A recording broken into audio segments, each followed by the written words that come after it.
Welcome back to Online Biz TV. If you have an amazing idea for a startup, but you are not a developer and you don't know how to make it come to life, this video is for you. I'm going to teach you the 4 steps of creating a SaaS product for people who are not developers and non-technical people. This is actually something you can outsource. You need to have a good idea, you need to know how to manage product, and you need to know how to market it. I've done it 5 times now, so come on, jump in.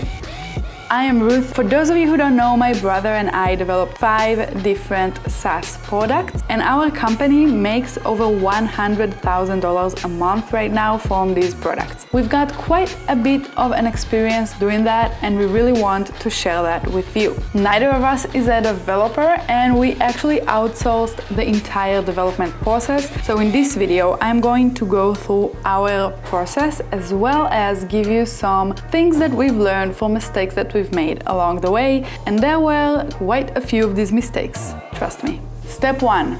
Find your idea. And that might sound very simple, but those of you who have thought about ideas for your own business might know that it's not always that simple.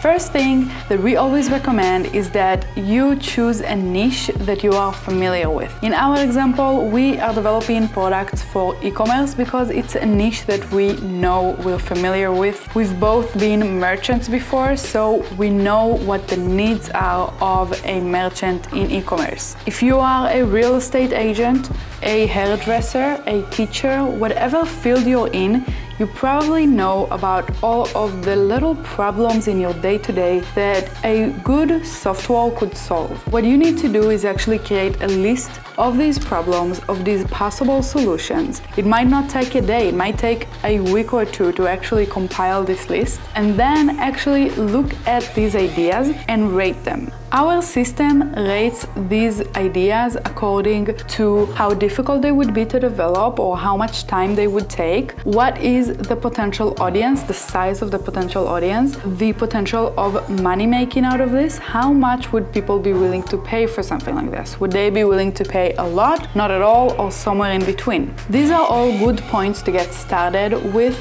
when you are choosing an idea. If you go through a table filling out this data for each idea, you will be able to eliminate at least half of them. And then for the others, you need to also use your intuition and ask around for people from the niche to see what they would like in their lives. We have a full video about the 5 questions that would help you validate an idea before you get started, so I highly recommend that you watch it after watching this video, of course. We're gonna link it down below and put it somewhere in a card up here. Now, after you narrow down your ideas to 1 or 2, you need to go through a validation process. And when you validate your idea, there are a few different ways to do that, but it's very important to get started with doing that before you actually spend money on development, because otherwise you might develop the perfect product for you that no one else wants to use. And you really want to avoid something like that happening, because then you've wasted all of this time and money and no customers are coming in to actually use your product. Validation can mean a lot of different things, so I'm not gonna go into depth about it right now. But you could do things like go around Facebook groups in your niche and see if people are interested in this idea. See if there are any competitors. How many competitors in the field do you have, and what are they missing? Do you actually have anything to add onto what they're doing? Because if you do, this is a good sign of a successful product. If there are a lot of competitors with a lot of customers, but they are missing some key features that you can give, then you probably have a really good chance of converting some of their customers over to you. You could also use some paid ads to actually validate the idea and start getting pre-signups from people, but this is a little more complex. I wouldn't necessarily recommend doing that when you're first starting out, when you don't necessarily have the money to pay for these ads. And lastly, really important when you choose your idea is to keep it simple. Don't choose a huge idea that you probably won't be able to execute. You're first starting out. Know that your skill set is still limited and you still have a lot to learn. And because of that, you want to choose a simple product that you would actually be able to develop and not for too much money. I would actually recommend going into a micro SaaS, and I have a full video talking about what micro SaaS is and why it's a good idea for your first startup. Again, it's going to be linked up here, down here, somewhere in the description. Now, let's move on to the second step. Now that you have your idea, the easy part is over and it's time to get to work. Step 2, write the specification. Specification document is basically a way for you to give your developers an exact guideline of what this app and this SaaS needs to do. So it's not enough to just say, I want an app that calculates revenue from an online store. What does that even mean? You need to know the screens in the app, the different types of customers, what each action, what each button and input field in this app does, what happens behind the scenes, what is the value, what is your pricing going to be like. There's a lot of questions to answer when it comes to the specification. Your specification document should be something very robust. It should be something that explains every little detail to your developers. The rule of thumb here is to actually write something as if you're writing it for a 5-year-old or for your grandma. That could also work. You need to think about someone who has no idea what you're talking about, no idea about your niche, no idea what this app is. You need to explain everything from scratch. It might seem excessive to you, but trust me, it's not. Developers, even the most talented developers, cannot read your mind. They don't know what the idea is behind the app. They only know what you tell them to do. So you need to make sure to tell them exactly how every little part of the app should work. Otherwise, development would have a lot of issues that you didn't think about in advance. It would just take longer to fix them. No matter how many specification documents you write and how detailed you are, there will always be details that you miss. There will always be misunderstandings with developers. Your goal is just to narrow it down and make it as little as possible. Some guidelines for your specification document is, first of all, show, don't tell. Always have a mock-up for each page in the app. And what a mock-up is basically a picture of the page. So if you have a settings page, there needs to be a picture showing everything that is going to be on the page, the buttons, the text, the inputs, and you also need to tell the developers what happens when the customer makes any action on this page. So that means you will have to create different mockups to different states in the app, to different pop-ups, to different actions. There's really a lot to do here. Your goal is to make sure that your mockup is detailed as possible so that your developers know exactly where everything is and how it works. You might be asking, wait, I'm not a web designer. I can't create a mockup for my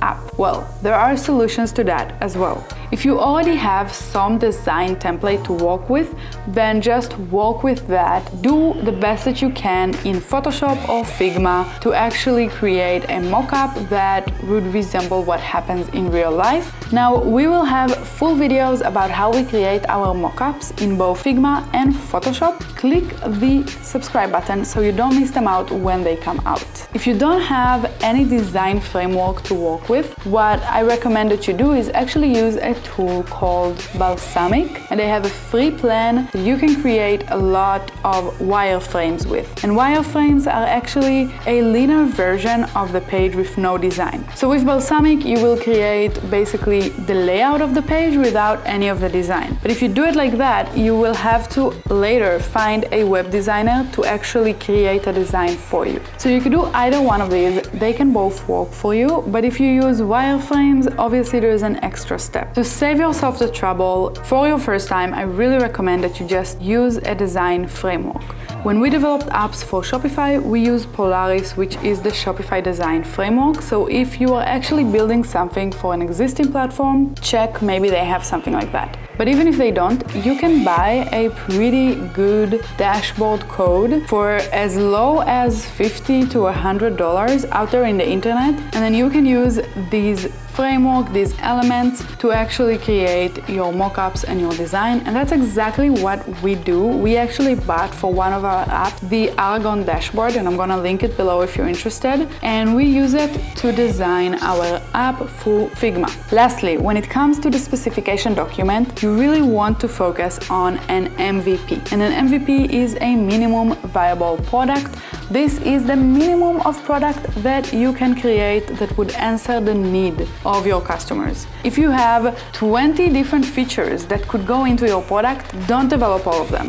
Don't specify all of them. Create a list on the side somewhere where you can keep all of your ideas, but actually write a specification document specifically for 1 or 2 features, the core features of the app. After you develop that and release that, you can actually go on and keep building on your app, but it will make the development process easier, quicker, and help you validate your app faster before you spend a lot of money on it.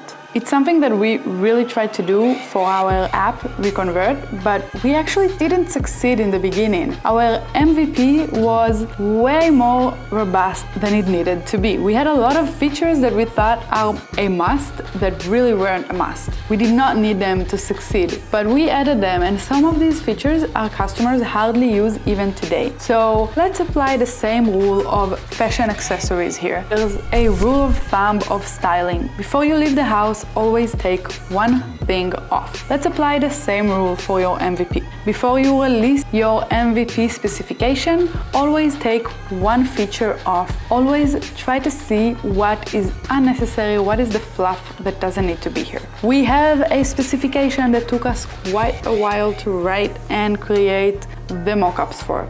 Let's move on to the third step.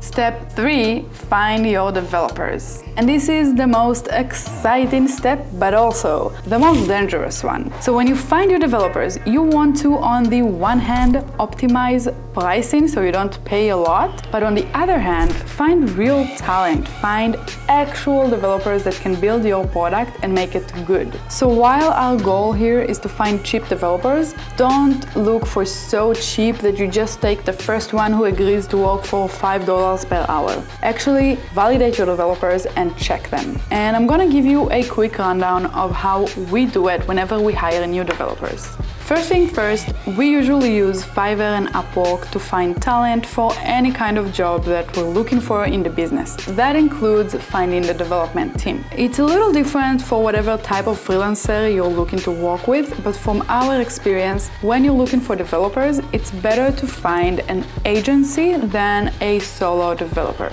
And the reason for that is that if you're looking to build a SaaS product that is going to be big and have a lot of customers and make a lot of money, then you're slowly going to need more than one developer on your team. You're going to need a few developers to work on the different features in the app. When you need that, it's going to be more and more difficult to find one lone developer at a time. They need to communicate well with each other. They need to work well together. They better have the same mother native language. Otherwise, it's going to be kind of difficult for them to communicate if their English is not the best. So if you start out with an agency, they will usually have more developers to work with you. And then if you need to increase the team to make it bigger, you will get developers from this agency who you know already work well together. One familiar issue with Upwork and Fiverr is that sometimes the people in there claim work that they haven't actually done. And we've come across that a lot. Developers who say that developed a certain website, but they actually didn't. And you can see sometimes the same app or website being claimed as the work of a few different developers. And that's a really good red flag. But also, if they claim that they have developed Slack or Shopify, they probably are lying. So, activate your critical thinking here and don't just believe whatever they say. Actually check them. Since you are not a developer yourself, and neither were we when we looked for developers, you really don't have the tools to actually check their code and make sure that they know what they're doing. So you have to apply other methods. Let me just say that it is a risk. If you can find a technical CTO to join you when you create your first SaaS, it's better. It's going to increase the quality of the code. But even if you don't, you can still do it. So I just want you to know, it does have additional risk into it because you don't have a technical partner, but we're going to do it anyway. First thing you want to check is developers that have some experience in your niche. When we developed an app for Shopify, we looked for developers who've already worked on Shopify. We actually found an agency that worked for a few different customers and also had their own Shopify apps. So we knew they had really good experience with the platform. Second is to make sure that they have good communication. And this is really important. They need to have good enough English that you can communicate with them, understand them. They need to be available enough and show willingness to work with you, to communicate with you. I have encountered some freelancers whose answers to my questions were, I'm just doing that, stop bothering me, or just trust me. But you don't need to trust them. You don't need to trust a developer you've never met and you've never worked with until they actually gain your trust. And they need to understand that. And the legitimate ones actually do understand that and try to make you feel as safe as possible. The third thing you want to check is technologies. So again, you're not a technical person, you don't necessarily know what that means, but ask your developers what languages they are familiar with, what languages they are planning to use in your app, and then validate these languages. I'm sure most of you have at least one friend that is interested in development. You can ask him, hey, listen, what do you say about these languages? Are they new? Are they old? Are they going to be something that keeps being supported in the future? Because this is very important. You want developers with actual knowledge of newer technologies that can grow and learn with you and not just build something that in 2 years is going to be obsolete. Another thing is to actually vet their confidence, see how they answer. Are they stuttering? Are they giving you direct answers? This is also a good way to figure out how professional they are. Now, as far as skills, there are two very important skills that we actually missed out on when we hired our first developers. This is a company we still work with and we love them, but they missed two critical things that we just didn't think about. So don't make the same mistake. The first is DevOps. And DevOps is basically the people responsible for managing your servers and the different processes in your development. An amazing developer doesn't necessarily know how to create a server in DigitalOcean or AWS. So you need to make sure this agency you work with have DevOps experience or DevOps guys. And if not, you need to figure out where you find these DevOps people from. A lot of development agencies will have it in-house. We did it first is that I actually created our DigitalOcean servers and yeah, it wasn't good. I mean, it worked until we started getting a lot of customers and then the servers started having a lot of issues and we had to bring in a new DevOps team. So we did solve the issue, but you want to just avoid this issue entirely and plan your infrastructure correctly so that the big amount of customers you have doesn't crash your app. The second skill that your developer agency needs to have is QA. QA is quality assurance. When a developer builds something, he does some testing on the code himself. But this testing doesn't necessarily test the whole thing. It just tests a little part of the code, and it's not enough. You need someone to actually be able to test the entire app, the entire new feature you're developing. There are two types of QA to do. There is automatic and manual testing, and your development company should have someone to do at least one of these types. It will streamline development a lot better, prevent codes, and make everything faster. Now, when you get the app for testing, you need to do client testing, which means actually check everything on your own. But if the developers have a QA guy, it's going to make your testing much less problematic. It's going to make everything faster, and small bugs that could have been avoided would be found before you actually get the app. So again, these are two things we missed out on. Don't make the same mistakes. Once you have 2 or 3 companies that you think are a good fit for you,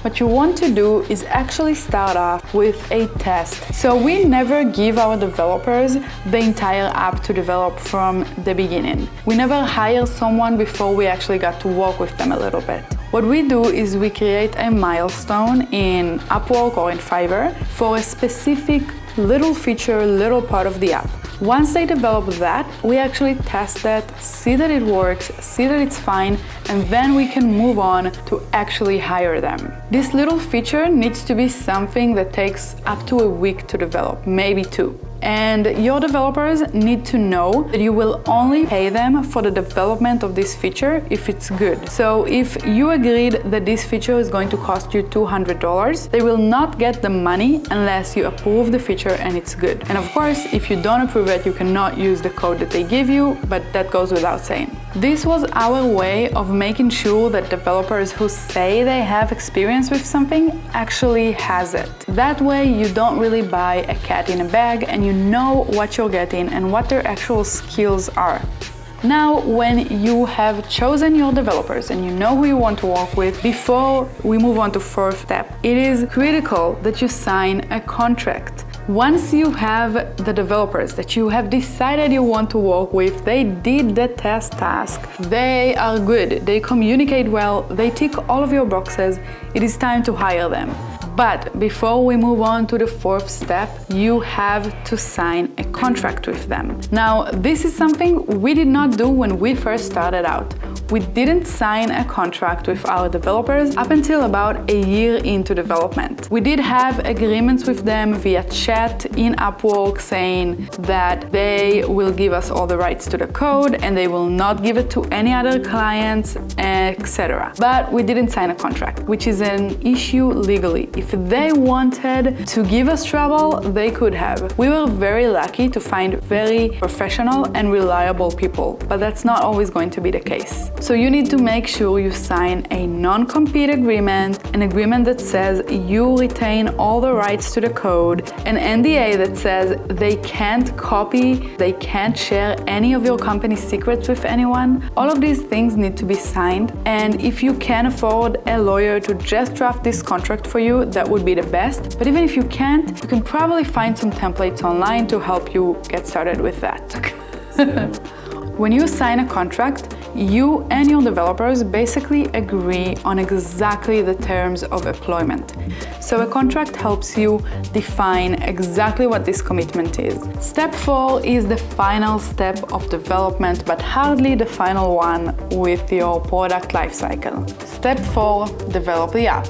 Develop your SaaS, your service, your app, whatever you want to call it. Now, when you do the development, there are a few important things to note. First of all, before you let your developers develop anything, you need to review the specification document with them, make sure they understand all the points. If they have any questions, answer them, and get time estimations for everything. So in your specification document, it should be divided into different pages or different features, whatever way was more comfortable for you to divide your specification. Your developers need to give you exact time estimation for each feature. When you get the time estimation, you can plan the time of development and your budget much easier. So if you know that all of these features are 2 months of development, but you don't have the funds for that, you can actually decide what features to remove from the first version, just so you have enough funds to release the app as it is. You can work with your developers either on an hourly rate or a fixed monthly rate. Now, if you work on a fixed monthly rate, then it really doesn't matter as much how long each feature is going to take, but it's still going to help you plan your time and know how long the entire development process of the first version is going to take. When you work an hourly rate, on the other hand, each hour is going to cost you money, so you need to make sure that it's not going to waste and that the developers are working on the most important features. Now, to work with your remote developers, I would really recommend using a tool like HubStuff to track their progress. It's going to help you see their effectivity level, see that they are actually working the hours that they claim that they're working, and see screenshots from their work time, so you can see that they're actually working or not doing something else. I'll be completely honest, we have HubStuff for all of our developers and all of our employees that are remote employees, but we hardly ever look at it. We look at it for the first month or two of someone's work with us, and after that we create trust and we don't really follow around everything that they do. But it is important to be transparent about it, so they know that we are following them while they're working. You don't want to breach anyone's privacy. Make sure that you have this conversation with your developer, but especially if you're working an hourly rate, it is very important, at least in the beginning, to have a tool to help you track their progress and make sure they're billing you only for their hours that they actually work. While you're developing, you want to do at least a weekly meeting with your developers. When we first started out, we would actually do a daily meeting every morning with our developers to go over the tasks for the day, get whatever update that they have, and see whatever questions they had so we can answer them and keep the development going. Now we don't really need it as much, and we also have a lot of projects running at the same time, so we can't really afford to have a daily meeting, but at least a weekly one would really help. When you're starting out, a daily one is perfect. I mentioned it a little bit in step number 3, but when development is going, it is very important that you personally test everything. So when they release a version of the app and they tell you this is ready, you do the testing before you launch the app. And it's going to be true for any new feature you develop. Before you actually release it to the live app, you would always test it in a testing environment. So never just say, okay, they finished and release it. This is not how it's going to work. You always need to test. There are always bugs, always, even after you release it to live, there will be a bug or two, and that's fine. That's how development works. And other than that, there are a lot of the times misunderstandings. Sometimes your developers will not understand you and they will do something that is not how you meant it to be. So you need to always make sure that it works the way it's supposed to. When you fix one bug, a lot of the times it creates another bug, because everything is so interconnected with each other in your app's code that when you fix something, it could create another issue, and then you fix that and it creates another one. So always require that your developers test, but also do your own testing. This is your responsibility as the product owner. If possible, have more than one person testing it. If you have a partner, then you both should do the testing. If you have some beta testers of your app lined up, ask them to test it. But if you don't, it's just important that at least one person does client testing on the app before it is released. 1 pair of eyes is good. 2, even better. 3, amazing. So the more people can test your app, the better. Lastly, when it comes to development, you do want to do some quality testing of the code itself. Now, since you are not a technical person and you're not sure how to do that, you can't do that on your own. But if you have a friend or family member who actually works with code and is familiar with development, you can actually ask them to do a code review for your developers. That person can actually have another outsider's view of the code, give recommendations, find some issues, and also let you know what is the level of quality of the code. Is it good? Does it have a lot of issues? It's really important that someone outside of your development company takes a look at the code, at least in the beginning. Now, theoretically, you have your app developed. It's all ready, you've tested it, it is time to launch your app. But this is not something we're going to talk about in this video. We're actually going to have a full video talking about how to launch your SaaS product, and we're going to have a lot of videos in this channel talking about how to market your app and the business side of SaaS. So if you want to know more, make sure to subscribe and hit the bell icon so you never miss this video when it comes out. Let us know in the comments below what do you think about this video, about this process. Do you have any tips that maybe I've missed? And what would you like to see in our next videos? Until then, good luck with your SaaS business.